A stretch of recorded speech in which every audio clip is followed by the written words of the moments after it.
Bismillahirrahmanirrahim. Assalamualaikum warahmatullahi wabarakatuh. Alhamdulillahirabbil alamin. Wassalatu wassalamu ala nabiyina Muhammad wa ala alihi sahbihi ajma'in. Wa sallallahu subhanahu wa ta'ala ayyamunna alaina bi ilmin nafi' wa amalin salih wa faqihna fid din. Waftalana futuhal arifin wa yarzuqna al-ikhlasa fil aqwali wal a'mali. Allahumma amin. Ahibati fillah, alhamdulillah ya dengan taufik Allah Jalla wa ala, kembali kita lanjutkan kajian kitab Bulughul Maram, masih babul masajid. Dan kita lanjutkan hadis di hadis keberapa ya? Kalau di kitab ana itu 239. Hadis dari wa anhu radhiyallahu an. Ini dari sahabat Abu Hurairah juga. Ya, sudah ketemu dalilnya?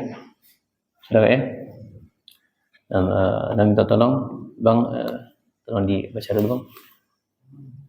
Wa anhu radhiyallahu ta'ala anhu anna Umar. Nah. Wa anhu radhiyallahu. Nah, qala mu'allif dulu, qala mu'allif rahimahullah ta'ala. Rasulullah sallallahu alaihi wasallam qala. Idza ra'aitum man yabi'u. Oh, bukan di atasnya, di pucuknya. Di atasnya dikit. Anna Umara Wa anhu radhiyallahu anhu qala Rasulullah sallallahu alaihi wasallam man sami'a marra bihassana. Nah.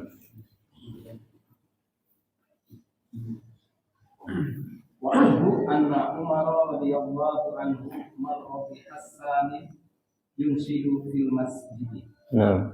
Qala hadar ilaihi faqala qad kuntu unsidu fihi wa fihi man huwa khairun minka.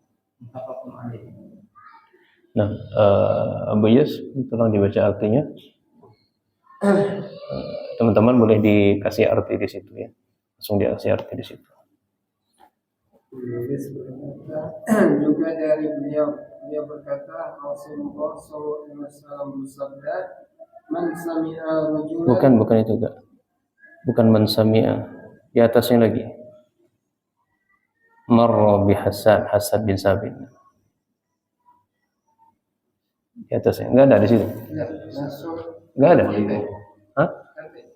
Kate.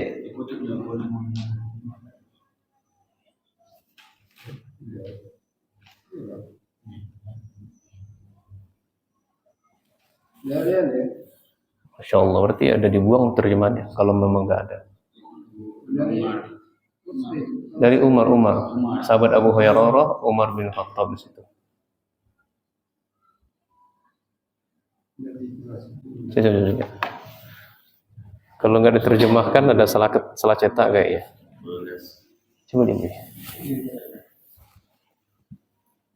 Ini ya. Iya.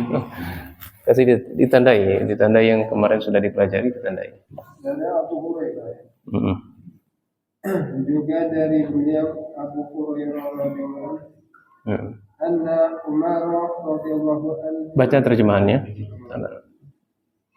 Bahwasanya Umar radhiyallahu anhu melewati Hasan yang sedang menyenandungkan syair di masjid. Lalu beliau memperhatikannya. Lalu Hasan berkata, sungguh aku pernah menyenandungkan syair di masjid. Ada orang yang lebih baik darimu. Baik, ikhwan fillah rahimani wa rahimakumullah. Hadis ini yang dibawakan oleh sahabat Umar bin Khattab, ini hadis yang berbicara tentang hukmu insyadi syari fil masjid. Hukum menendangkan atau melagukan syair-syair yang ada dalam masjid. Apa hukumnya? Dalil yang semana dengan hadis di atas dari Sa'id qala marra Umar radhiyallahu ta'ala an bi Hasan wa huwa yunshidu fil masjid falahadha ilaihi qala kuntu unshidu wa fihi man huwa khairum minka thumma iltafata ila Abi Hurairah faqala sami'ta Rasulullah sallallahu alaihi wasallam yaqul ajib anni Allahumma ayiduhu bi ruhil qudus. Qala na'am. Ini hadis yang semakna yang kita baca di atas ya. Mana hadis di atas ini menjelaskan bahwa syair atau lagu bahasa kita dibedakan dengan musik. Ya. Kalau musik, Anda berpendapat atau mengikuti pendapat yang masyhur atau pendapat yang lebih kuat, musik itu adalah haram. Ya, musik adalah haram. Adapun syair, syair itu ini silang pendapat dari para ulama. Baik dilantunkannya di luar masjid maupun di dalam masjid. Jadi syair itu biasa dilakukan oleh orang-orang jahiliyah dahulu. Ya, jadi sebelum Nabi SAW diutus oleh Allah, itu kebiasaan orang-orang Arab jahiliyah, mereka bersyair, bersenandung. Iya. Kalau awak orang Padang itu, kalau melaluan anak bayi itu, nak ketek kan badendang, enggak? Anak kan biasalah, ya kan? Orang Padang mendetut, mayunkan anak ditendang-tendangkannya. Demikian pula orang Arab dahulu pun juga demikian. Ya. Jadi berdasarkan hadis yang kita baca, ternyata sahabat Umar bin Khattab melihat sahabat Hasan bin Sabit bersyair di masjid, dan tatapan Umar ini, kita tahu sahabat Umar bin Khattab itu adalah sahabat yang sangat apa? Tegas. Ya, sangat tegas. Sehingga kalau beliau melihat sesuatu kemungkaran, ya, maka tatapannya kepada orang yang melakukannya itu beda, menakutkan. Ya, syaitan saja takut dengan Umar, gitu. Nah, jadi ketika Hasan bin Sabit ini adalah penyair Rasul Sallallahu Alaihi Wasallam, penyair orang Arab dahulu, ya, dan ketika masuk Islam pun beliau sebagai penyair kenabian, penyair Nabi Sallallahu Alaihi Wasallam, dan juga beliau terlibat dalam ya menyebarkan tuduhan palsu kepada istri Nabi Sallallahu Alaihi Wasallam. Intinya Umar bin Khattab tidak suka Hasan bin Sabit ya bersenandung atau berlagu, menyanyikan syair-syair di dalam masjid. Sebelum Umar memarahinya, ya, maka Hasan bin Sabit berusaha untuk membela diri dengan cara mengatakan kepada beliau dengan kalimat-kalimat yang tanpa menyinggung sahabat Umar bin Khattab atau tanpa membuat sahabat Umar tambah murka. Dikatakan kepadanya, kalau dalam hadis ini disebutkan, ya, wa fihi man huwa khairum minka. Orang yang pernah melakukan syair, bersenandung di masjid, melantunkan syair-syair itu adalah Rasulullah SAW, yang itu jauh lebih baik daripadamu. Ya. Nah, ketika Umar, kita lihat Umar sahabat Nabi SAW sangat sangat cinta kepada syariat, sangat suka kepada agama Allah Subhanahu wa taala. Ketika beliau disampaikan seperti ini, beliau enggak marah. Karena beliau meyakini ya dengan kecintaan, keimanan yang begitu sempurna, bahwasanya Nabi SAW adalah memang orang yang paling terbaik. Ya. Jangankan Nabi SAW, Abu Bakar As-Siddiq saja, sahabat Umar bin Khattab tidak akan pernah mampu menandingi. Maka ketika dikasihkan ini, maka sahabat Umar pun luluh hatinya.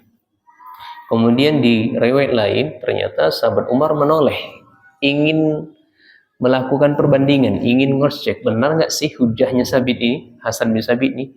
Noleh ke siapa? Ke sahabat Abu Hurairah. Karena sahabat Abu Hurairah adalah orang yang paling banyak meriwayatkan hadis. Bahasa kitanya, Abu Hurairah, benar nggak apa yang katakan Hasan ini? Benar nggak? Iya, kata sahabat Abu Hurairah, nah.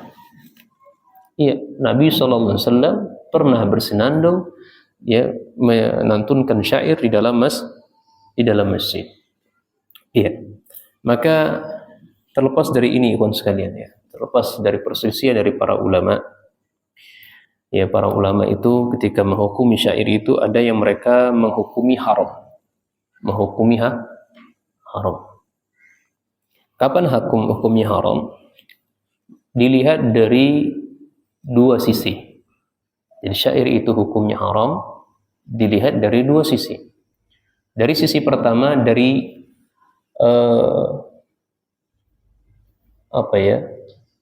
kalimat yang digunakan. Dilihat dari sisi kalimat yang digunakan. Kalau kalimat yang digunakan itu sifatnya adalah maksiat, kemudian berpoya-poya, kemudian banyak kepada cinta-cintaan, banyak kepada keharaman, maka sepakat para ulama syair tersebut tidak boleh dilakukan. Ya, sepakat para ulama tidak boleh dilakukan.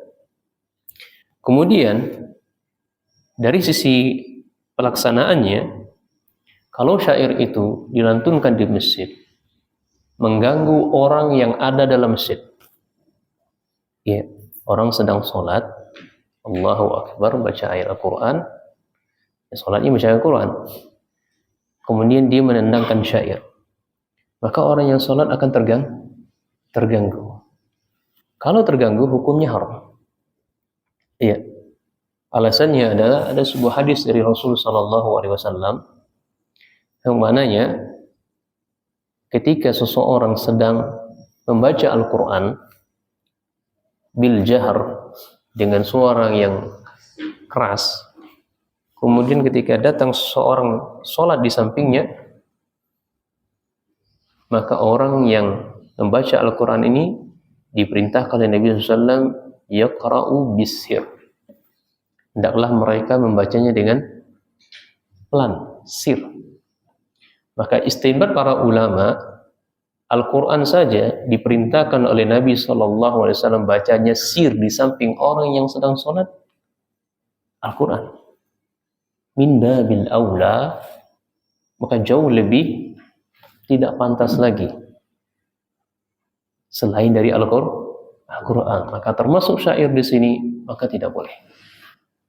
Nah, jadi hukumnya, pendapat ulama pertama hukumnya haram dari sisi kata-kata yang digunakan, kemudian dari cara pelaksanaannya. Kemudian hukum yang kedua itu adalah boleh. Syair itu boleh selama poin-poin yang kita sebutkan di atas tidak dilanggar. Ya, hukumnya boleh selama poin-poin di atas tidak dilanggar. Ya. Di mana ketika sahabat Umar melihat Hasan dengan penuh pengingkaran, maka Hasan melakukan hal yang terbaik sebagaimana hadis yang kita sebutkan di atas. Ya, oleh karena itu, ya, kita melantunkan syair selama tidak termasuk dalam kategori dalam kategori haram, maka ini tidak boleh. Makanya kalau ada orang yang bertanya, apa hukum melakukan lagu Indonesia Raya? Maka kita jawab boleh. Iya. Di mana letak kebolehannya? Karena tidak ada pelanggaran dari dua yang kita sebutkan di atas. Lihat kalimatnya, Indonesia Raya. Kata-kata yang digunakan, adakah kandungan maksiat? Adakah kandungan dosa? Ada kandungan haram? Tidak ada. Maka mensyairkannya, melagukannya boleh. Kapan tidak boleh? Ketika diiringi dengan musik. Oke, gini, itu sudah tidak boleh.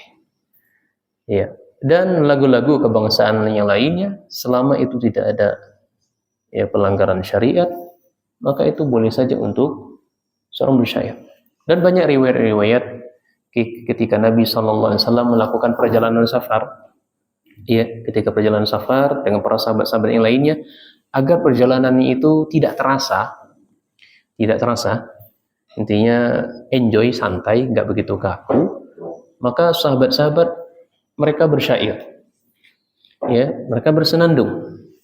Dan Nabi SAW melihat seperti itu, Nabi nggak ngingkari, Nabi tidak melarangnya. Nabi SAW hanya mendiamkan saja. Maka diamnya Nabi SAW itu menunjukkan sesuatu yang boleh. Iya.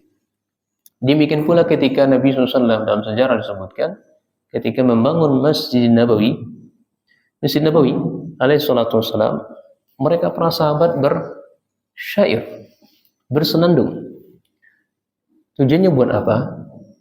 Para ulama sejarah menjelaskan ketika membangun Masjid Nabawi itu, kita tahu cuaca di Madinah itu sangat terik, panas sekali. Sehingga untuk meringankan beban pekerjaan mereka, menghibur mereka, maka Nabi SAW dan para sahabat lainnya bersyair agar pekerjaannya ringan. Demikian pula ketika di Perang Khandaq, kalau tidak salah, Nabi SAW itu sangat kelaparan. Ya, 3 hari 3 malam tidak makan. Iya. 3 hari 3 malam tidak makan. Ribuan sahabat yang kelaparan. Di Perang Khandaq menggali parit siang dan malam. Tidak ada makanan. Maka Nabi SAW menghibur para sahabat agar mereka tidak terasa lapar. Nabi SAW bersyair, bersenandung. Ya, baru ketika itu datanglah mukjizat Nabi SAW dikatakan Allah. Sahabat Jabir bin Abdullah punya seekor domba dan satu keping atau tepung, ya, untuk bisa dibuat roti, dibuatlah roti. Sehingga sahabat Nabi SAW yang ribuan tadi dengan satu keping roti atau beberapa roti, ya, dan domba tadi yang disembelih, pesan Nabi SAW satu kepada sahabat Jabir, ini makanan ini jangan diganggu gugat, ya, biar saya yang bagikannya, dan dibantu oleh beberapa sahabat yang lainnya. Akhirnya 1000 sahabat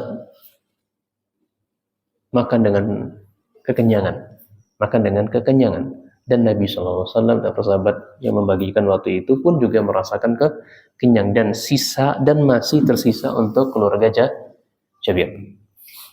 Ya, intinya syair selama tidak melanggar syariat Allah Subhanahu wa taala ini boleh saja. Ya, kalau ditanyakan boleh atau tidak bersyair, maka jawabannya boleh. Kalau berbicara afdal, mana afdalnya, ya, mana utamanya, maka seorang yang arif, orang yang meninggalkan hal-hal yang, ya, sesuatu yang tidak bermanfaat untuk dirinya, itu jauh lebih aula. Ya, kalau menurutnya hal itu nggak manfaat, maka nggak usah dikerjakan. Ya, itulah yang orang yang arif, orang yang mukmin yang baik adalah tarkuhu ma la ya'ni, meninggalkan perkara-perkara yang memang perkara tersebut tidak bermanfaat untuk dirinya. Wallahu ta'ala a'lam bishawab. Maka faedah yang bisa kita sampaikan hadis di atas, boleh bersyair di dalam masjid atau di luar masjid selama tidak mengganggu orang lain dan tidak melanggar, ya, batasan-batasan Allah Subhanahu wa taala. Dan sahabat Umar bin Khattab, beliau sangat bersemangat untuk membela kebenaran, ya, dan mengingkari kemungkaran. Dan Hasan bin Sabit menunjukkan sahabat yang kokoh atas pendiriannya selama dalil hujah yang beliau sampaikan adalah hujah yang kuat, maka kita tidak goyah dengan apapun hujah orang lain yang akan sampai kepada dirinya, meskipun orang yang dihadapi waktu itu adalah orang yang terbaik. Hasan bin Sabit dibandingkan Umar bin Khattab gak ada apa-apanya, ya, karena orang yang paling terbaik setelah Rasulullah SAW adalah Abu Bakar, kemudian siapa? Umar bin Khattab. Tapi meskipun Umar bin Khattab, Hasan bin Sabit tahu Umar bin Khattab adalah orang yang paling terbaik, ya, dibandingkan saya, tapi beliau tetap mempertahankan hujahnya, ya, tidak melihat dari sosok siapa yang dihadapi oleh beliau. Wabillahi taufik. Nah, kemudian kita lanjutkan hadis berikutnya. Coba tolong Kak.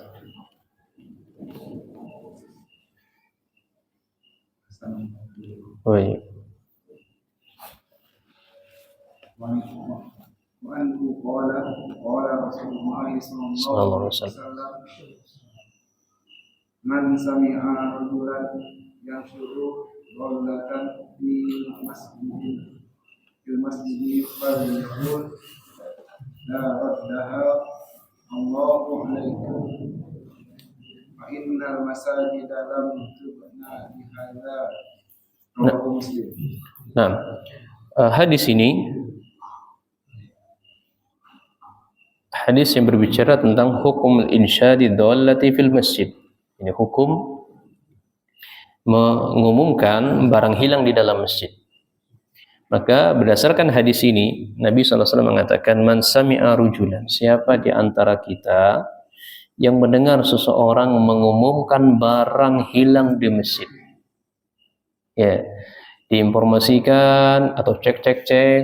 Assalamualaikum Bapak Ibu sekalian, diumumkan siapa yang menemukan barang saya begini dan begitu, diumumkan di masjid, barang hilangnya diumumkan di masjid.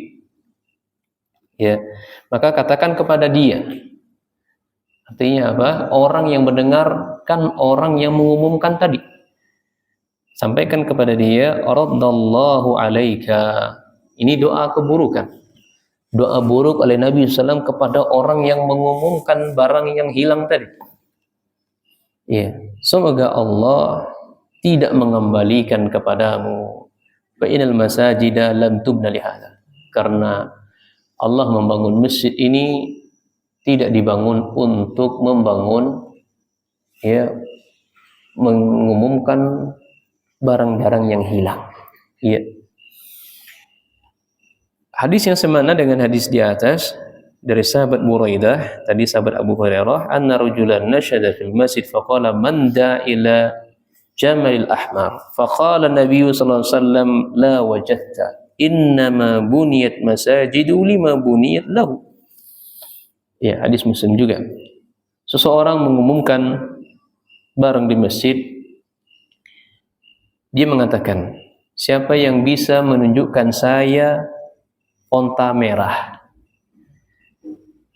Maka Nabi SAW mengatakan, la wajadta, ontamu tidak akan ditemukan, karena sesungguhnya masjid itu tidak dibangun untuk itu, bukan dibangun untuk mengumumkan barang hilang. Maka makna secara global dari hadis di atas, hadis ini sangat mudah ya kan kita pahami. Orang yang terdidik maupun tidak terdidik sangat paham, mengerti. Jelas apa yang disampaikan oleh Nabi SAW. Bahwasanya Nabi SAW menyampaikan atau menjelaskan kepada para sahabat hukum-hukum yang tidak boleh dilanggar dalam masjid. Yaitu tidak boleh mengumumkan barang hilang ya di dalam masjid. Siapa yang melakukan itu maka mendapatkan doa keburukan dari Nabi SAW.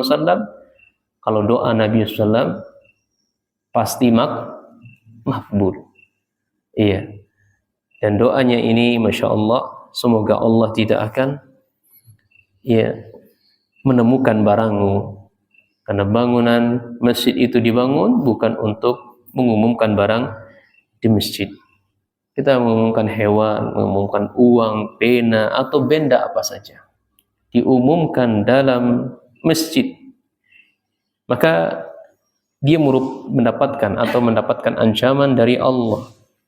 Sebab kenapa? Karena masjid dibangun bukan untuk itu. Ada dalam sebuah riwayat lain tentang Arab Badui, kencing di pinggir masjid. Inna hadhil masajid la taslu li syai'in min hadzal baul wal qatar. Innama hiya li dzikrillah wa qiraatil Qur'an.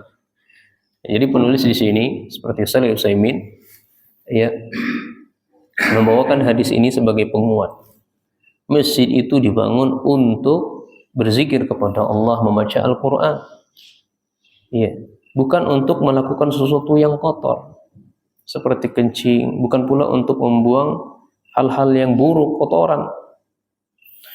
Sehingga mengumumkan barang di masjid ini termasuk adalah keharaman.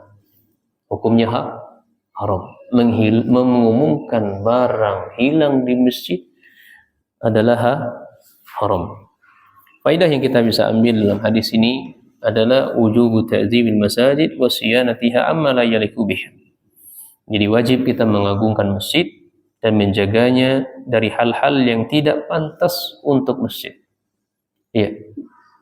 Maka jawabannya atau pertanyaannya, ketika kita mengumumkan barang hilang di masjid, apakah pantas dilakukan? Karena masjid dibangun bukan untuk itu. Kana Nabi sallallahu alaihi wasallam mu'alliman rahiman wa mu'addiban rafiqan wa murabbiyan haliman. Adalah Nabi ini pada yang kedua adalah Nabi sallallahu alaihi wasallam kalau mengajar, beliau sangat sayang pada murid-muridnya dengan yang sangat santun, dengan lembut kepada murid-muridnya. Haddu 'ala al-i'mari buyutillahi ta'ala bi salati wa qiraatil Qur'an wa zikrillahi ta'ala. Memakmurkan masjid itu dengan cara kita salat di dalamnya, kemudian membaca Al-Qur'an dan berzikir. Kemudian faedah yang kita ambil yang keempat adalah haramnya mengumumkan barang hilang dalam masjid. Ya, adapun di luar masjid ya tidak jadi masalah. Wabillahi taufik. Dan kita lihat banyak kaum muslimin saat ini ya, apapun kegiatan semuanya diumumkan di masjid. Maka para ulama ketika ditanya masalah ini rinciannya panjang. Ya, rinciannya panjang. Intinya kalau tidak ada kemaslahatannya untuk masjid, maka jangan dilakukan di masjid. Tidak ada hubungannya dengan masjid, maka jangan dilakukan di masjid. Wabillahi taufik. Nah, betul nggak hadis berikutnya?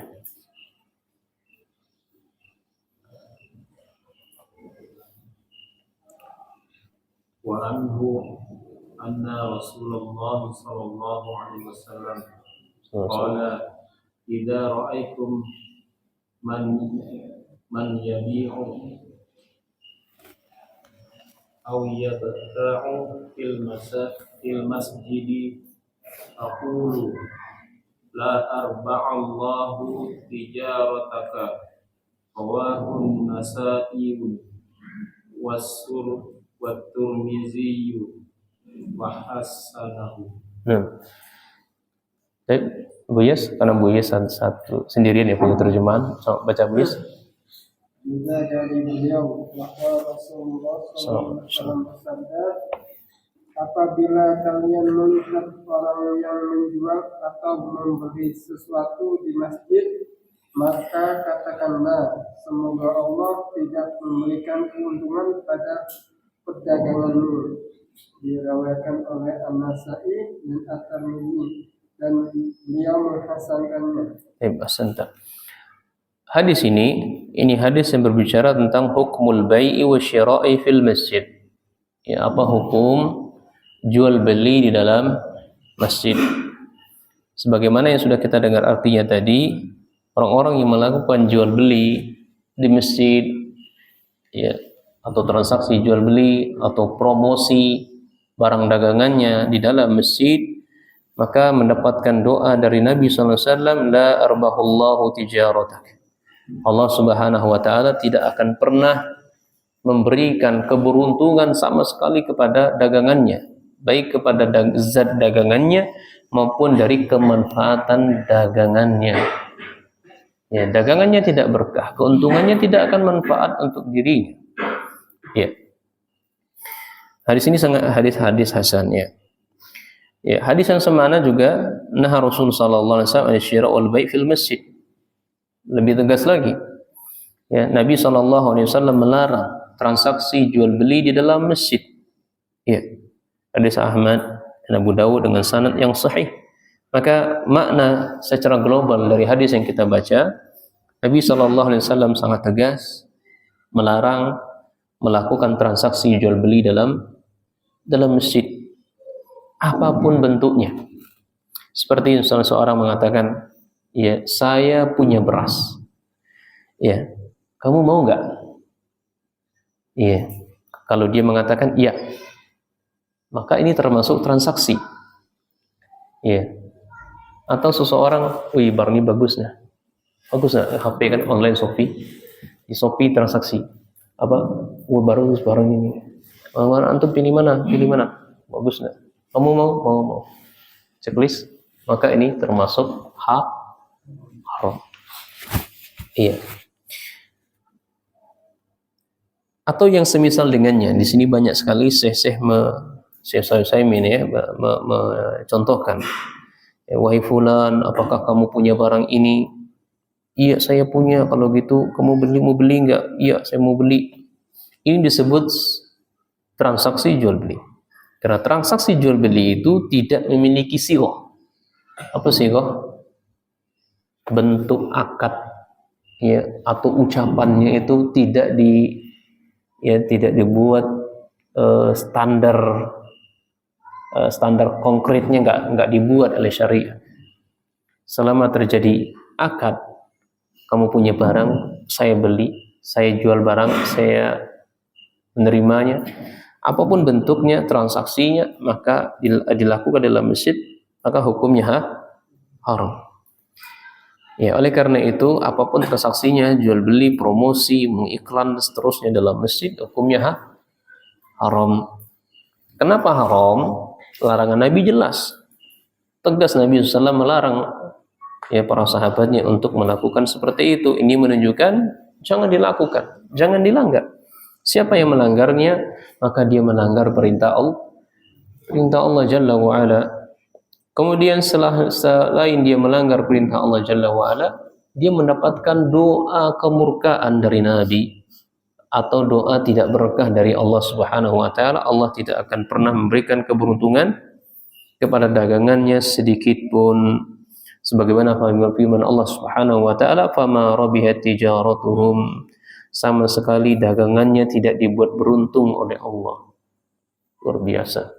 Orang yang melakukan transaksi promosi di masjid, ya, Shopee, Lazada, apalagi dan seterusnya, Allah akan berikan ancaman kepada dia, selamanya perdagangannya tidak akan diberikan keberuntungan.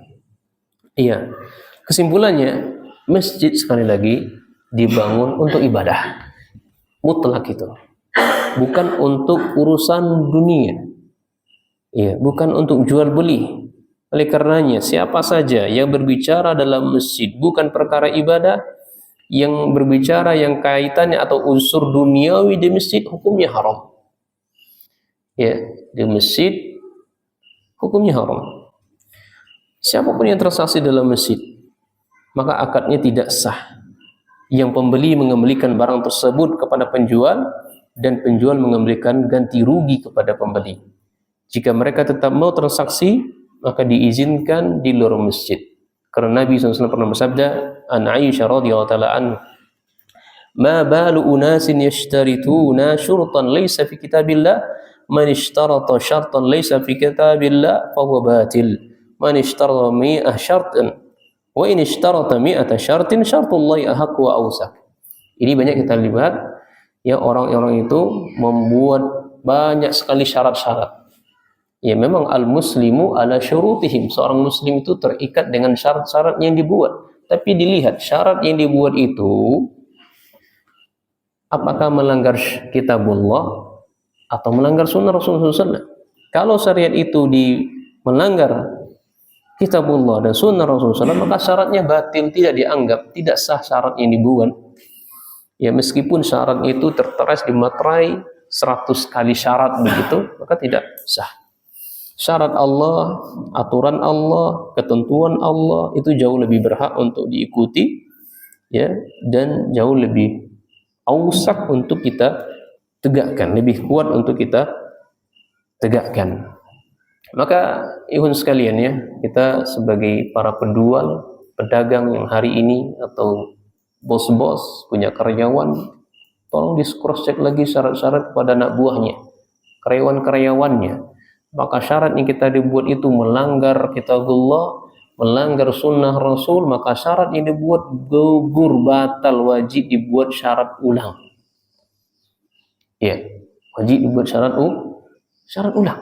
Kalau tidak, maka Allah Subhanahu wa taala tidak akan pernah memberkahi ya usaha kita, dagangan kita, ya, dan seterusnya dari yang kaitannya dengan ya kegiatan ma'isyah kita.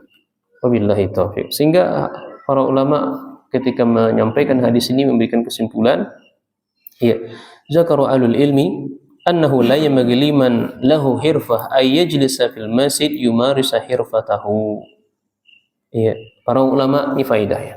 Para ulama menyebutkan tidak sepantasnya, tidak selayaknya seorang yang memiliki kerajinan, hirfah itu kerajinan, atau maksud kita terjemahan bebasnya yang memiliki bisnis, yang memiliki properti rumahan. Ya. Biasanya mana yang properti rumahan atau pertanahan? Nah, gimana, apa yang syarat yang dibuat untuk calon-calon pembeli? Gini begitu. Kalau mau ikutin syarat ini silahkan ikutin. Kalau enggak mau ya sudah. Punya saya. Enggak mau ya sudah, punya saya. Ente yang rugi. Lihat, cross check lagi. Iya. Jadi tidak sementarnya bagi seorang yang punya pembisnis, yang memiliki bisnis atau profesi atau properti, ya, mereka duduk di masjid, kemudian menjalankan bisnis tersebut, kemudian membuat akad-akad yang melanggar agama Allah.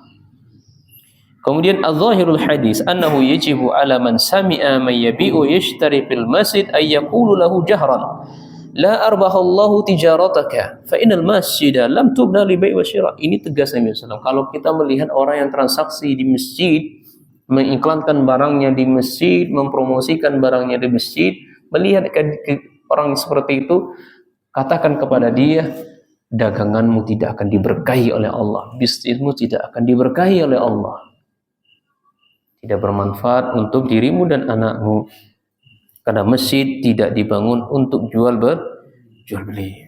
Kemudian taharimul bai' wa syira' wal i'lan 'anil madha'i fil masjid aw al-qa'a' al-mukhassasah lis-shalah idza kanat tabi'atan lil masjid. Demikian pula haram melakukan transaksi jual beli di tempat-tempat yang dikhususkan untuk sholat, seperti aula, ya. Aula, kadang aula itu langsung menyambung ke masjid karena masjid ini tidak muat. Nah, di sana disambungkan, dibuat aula. Nah, demikian pun di sana juga tidak boleh transaksi jual beli dalam masjid. Jadi masjid hanya untuk ketaatan kepada Allah, hanya beribadah kepadanya, bukan urusan duniawi atau kesibukan duniawi. Berbicara saja di masjid urusan duniawi tidak boleh. Ya, tidak boleh. Wallahu taala a'lam bishawab, wabillahi taufik. Kemudian kita lanjutkan hadis berikutnya. Untuk dalam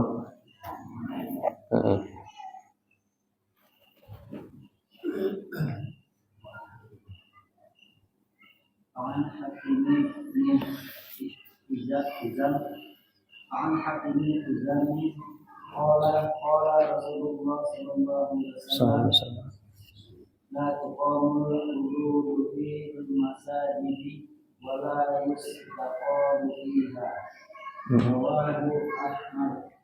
رواه أحمد وأبو داود بسند ضعيف.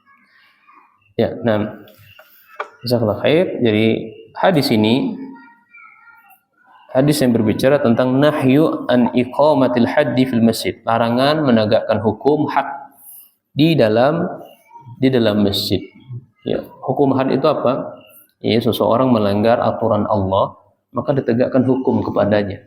Ini disebut hukum had, seperti mencuri, berzina, menuduh orang soleh dan solehah melakukan perzinahan dan seterusnya, atau begal, atau menentang Allah dan Rasulnya, atau hukum had yang lainnya seperti qisas, ya, seorang mencubit maka cubit juga, seorang pukul juga, seorang nendang juga, ya. itu disebut dengan hukum had. Disebut dengan hukum had. Nah, apakah dalam masjid dibolehkan kita menegakkan hukum had? Maka jawabannya Nabi SAW tidak membolehkan. Ya, artinya haram ditegakkan hukum had di masjid. Kenapa haram? Karena hukum had itu, ya, kalau dia berzina, zinanya itu adalah zina muhsan, artinya dia sudah pernah menikah, ya, maka harus dirajam sampai mati, pukul sampai mati dengan batu kecil. Dilakukan di masjid, maka akan apa? Akan mengotori masjid, nggak boleh. Ya, sehingga dilarang Nabi SAW. Demikian pula potong tangan, mencuri. Demikian pula hukum pada begal. Begal itu hukumnya disalib, ya, disalib atau dibunuh. Setelah disalib, dibunuh atau diusir dari tanah kelahirannya atau di tempat tinggal dia. Nah, nanti akan datang insyaallah. Hadis yang semakna dengan hadis yang kita baca, la tuqamul hududu fil masjid wa la yuqtalul alwalidu bil waladi. Ya, tidak diperkenankan menegakkan hukum had di masjid. Demikian pula, ya, tidak diperkenankan seorang ayah, ya, tidak dibunuh, tidak dikisos karena membunuh anaknya. Ya. Hadis ini para ulama menghukumi dhaif, namun sebagian lainnya menganggap hadis ini sanadnya siqah. Ya, sanadnya siqah, terpercaya. Jadi rawi hadisnya, orang-orang yang meriwayatkan hadisnya terpercaya. Mana secara global dalam hadis ini, Ana Nabi SAW la tuqamul hudud fil masjid, ay naha an tuqamul hudud karrajam al-qati' aw jalb fil masjid, wa dhalika ihtimali ay yusib al-masjid syai'un min al-laghat wa awsakh allati la taliqu bi zatihi wa taharatihi. Ini yang kita sebutkan tadi. Kenapa dilarang kita menegakkan hukum had di masjid? Maka ini akan membuat masjid kotor. Ya, tidak suci masjid jadinya, karena akan banyak pertumpahan darah seperti orang berzina, orang yang mencuri, begal, memerangi Allah. Orang berzina itu ada dua, musan dan ghairu musan. Kalau musan itu dihukum mati, ya, dirajam, dilempari batu kecil-kecil, ya, kecil-kecil sampai mati dia. Kalau ghairu musan, artinya dia belum pernah menikah, atau dia duda atau janda, ya, artinya nggak punya pasangan, maka dicambuk sebanyak 100 kali.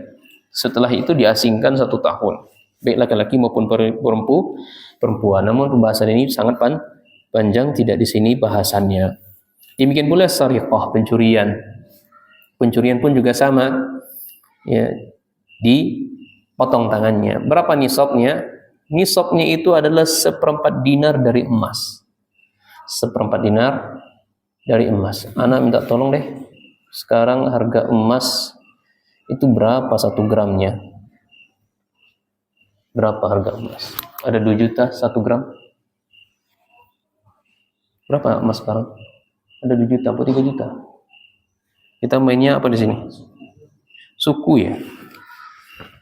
Taruhlah 2 juta. Iya, kalau dihitung-hitung berarti sekitaran nisabnya itu kalau 1/4 itu ya hampir sekitar 12-an juta, ya. Sekitar itulah. Nah, kalau dia sudah mencuri seukuran itu, maka hukum had berlaku untuk dia, dipotong tangannya. Mana dalilnya? Kata Ummul Mukminin Aisyah mengatakan, tuqta'ul yadu fi rubu'i dinar fasaidan. Tangan seseorang itu dipotong manakala dia mencuri, ya, mencuri sebanyak rubu' dinar, 1/4 dinar emas atau lebih. Kemudian yang ketiga adalah memerangi Allah atau Rasulnya. Bahasa Arabnya hirabah. Ya, bahasa Arabnya hirabah. Terjemahan bebasnya adalah begal. Ya, terjemahan bebasnya adalah begal. Maka hukum bagi begal ini adalah dibunuh, disalib, dipotong tangan, kaki secara berlawanan, setelah itu diusir dari bumi. Orang seperti ini disebutkan oleh Allah dalam firman-Nya surah Al-Maidah ayat 33. Silakan dibaca. Ana baca nanti waktunya nggak cukup. Iya. Apa manfaatnya kita menegakkan hukum had? Ya, saya Shalih Utsaimin menyebutkan ada 2 fawaid. Ya, Anda langsung terjemahkan saja, nggak perlu baca, ya. Nanti nggak cukup. Yang pertama, faedahnya bagi pelaku, kemudian selain bagi pelaku, ya, selain berarti orang lain, berarti kan orang lain yang dikenai hukuman. Kalau bagi pelaku, ketika ditegakkan hukum had di dunia, maka balasan di akhirat digugurkan. Ya, zina. Dan ini banyak juga ini. Lihat bagaimana dulu sahabiat yang berzina minta di hukum had, tegakkan hukum had. Ya, kata Nabi SAW, pulanglah. Ya kan?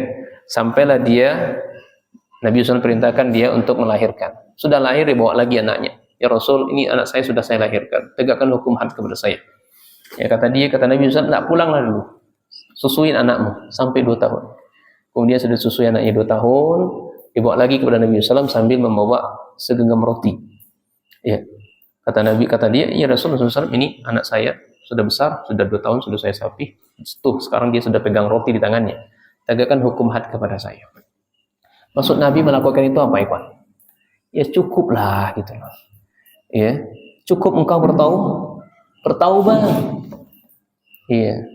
Tapi ternyata wanita ini dia khawatir. Para ulama menjelaskan dia khawatir taubatnya tidak ikhlas kepada Allah. Dia dengan cara dia ditegakkan hukum had kepada dia sehingga dosa yang dilakukan tadi dihapus oleh Allah. Benar, ternyata wanita itu dimasukkan oleh Allah ke dalam surganya. Anak yang sudah tadi diberikan kepada sahabat. Demikian pula dengan hadis kasih lainnya, kisah-kisah yang lainnya para sahabat yang ingin ditegakkan hukum had atas berzina. Jadi orang yang ditegakkan hukum had di dunia, ya ini hukum menyakitkan bagi dia di dunia, tapi di akhirat hukum had tersebut digugurkan darinya. Ya. Kemudian faedah bagi orang yang dikenai hukuman, ya, maka ia akan meninggalkan atau menjauhi kriminal tersebut, atau bahasa kitanya melihat, ya, manfaat ditegakkan hukum had. Dia melihat ternyata dipotong tangan, dibunuh, dirajam, mengerikan ternyata hukum Islam itu, ya, menakutkan. Akhirnya ketika terjadi suatu tindakan kriminal, tidak jadi melakukannya. Lantas kenapa tidak boleh tegakkan hukum had di masjid? Jawabannya adalah, kata beliau, masjid sekali lagi tidak digunakan untuk itu. Masjid ditegakkan untuk ibadah, mendengarkan ayat-ayat Allah, mendengarkan sabda Rasul sallallahu alaihi wasallam. Ya. Dan kedua, masjid bukan dibangun untuk itu. Wabillahi taufik. Kemudian kita lanjutkan hadis berikutnya. Nah, masih ada waktu berapa lagi untuk? 1 menit lagi. Ya cukup insyaallah 1 menit 1 hadis ini. Nah, Anda baca saja ya. Masuk itu? Belum kan? Ya. Dari Ummul Mukminin Aisyah radhiyallahu taala anha qalat usiba Sa'ad yaum al-Khandaq ramahu rajulun min Quraisy yuqalu lahu Hibban bin Ariqah ramahu fil akhal fadaraba Nabi sallallahu alaihi wasallam khayma fil masjid liya'udahu fi qaribin. Hadis ini berbicara tentang jawazun nasbin al-khaymah fil masjid li hajah, bolehnya mendirikan tenda di dalam masjid karena suatu kebutuhan. Kisahnya sahabat Sa'ad bin Mu'az ketika beliau mengikuti perang bersama Nabi SAW, perang Khandaq. Dalam riwayat tangan kiri atau tangan kanan beliau yang terkena anak panah, dalam riwayat lain leher beliau yang terkena anak panah. Ya, kemudian Nabi SAW sengaja membuatkan tenda kecil di masjid. Guna buat apa? Satu ketika ada keperluan Nabi dengan sahabat Sa'ad dekat untuk mengunjunginya, memudahkan Nabi SAW sehingga dibangunlah tenda kecil di masjid tersebut. Ya. Maka berdasarkan hadis ini boleh kita bangun tenda di dalam masjid selama tidak mengganggu. Tendanya tenda kecil saja. Catatannya selama tidak mengganggu aktivitas orang ibadah di dalam masjid. Masya Allah ikhwan sekalian ya. Kematian sahabat Mu'az ya, Sa'ad bin Mu'az ini membuat arsy-Nya Allah bergoncang. Ya, arsy-Nya Allah bergoncang. Sebutkan sebuah riwayat di Sahih Bukhari, qala Rasulullah sallam wa jinazatu Sa'ad bin Mu'az baina aydihim, ketika kita mau menyolatkan Sa'ad ya bin Mu'az ini ada di tengah-tengah kita, mau mengafaninya, menyolatkannya, menguburkannya, ternyata ihtazalaha arsy ar-Rahman. Ya, arsy-Nya Allah Ar-Rahman itu bergoncang dalam bentuk tasyrifan, memuliakan sahabat Sa'ad bin Mu'az. Ini menunjukkan ya orang soleh itu ketika meninggal, ya khususnya sahabat Sa'ad bin Mu'az ini membuat arsy-Nya Allah bergoncang. Faedah yang bisa kita ambil dalam hadis ini, ikhwan, boleh mendirikan tenda di masjid, tendanya tenda kecil saja sesuai kebutuhan, ya, selama tidak mengganggu penghuni masjid. Ya, demikian pula yang kedua, semangat sahabat Sa'ad berperang di jalan Allah. Kemudian keutamaan sahabat Sa'ad bin Mu'az sampai arsy-Nya Allah berguncang karena wafatnya. Adapun hakikatnya kita nggak tahu gimana berguncangnya arsy-Nya Allah, maka hal itu tidak diketahui oleh manusia. Kita menetapkan sebagaimana datang dalam nas tanpa menyerupakan, menta'wilkan, mentahrif atau bagaimanakannya. Kemudian para malaikat dan penduduk langit bergembira dengan kedatangan ruh, ya, hamba-hamba Allah yang soleh. Wabillahi taufiq. Demikian saja. Semoga pertemuan berikutnya bisa kita selesaikan. Subhanakallah wa bihamdika asyhadu an la ilaha illa anta astaghfiruka wa atubu ilaik. Assalamualaikum warahmatullahi wabarakatuh.